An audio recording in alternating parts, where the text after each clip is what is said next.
کورنرهای قبلی رو دژاگه زده. چه خواهد شد ارسال مسعود شجاعی؟ تنش داخل محوطه جریمه. ارسال شجاعی خیلی بلنده به بیرون، جایی که حاج صفی هست. خود احسان حاج صفی موقعیت برای زدن ضربه. حاج صفی ضربه رو میزنه توی دروازه.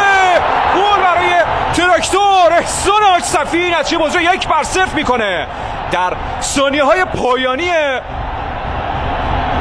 نیمه اول. بازی میشه 1-0. شاید در بهترین زمان ممکن تراکتور به گل اول بازی میرسه تا یه نفس راحت این مربی دنیزلی بکشه. شور و هیجان در ورزشگاه یادگار ما، ورزشگاه مملو از تماشاگر. نتیجه بازی 1-0. این بازی ادامه داره. یه 45 دقیقه باقی مونده، نیمه دوم باقی مونده. بازی جذاب، فوق‌العاده و پرهیجان در نیمه دوم دنبال خواهد شد. خواهیم دید شوت از راه دور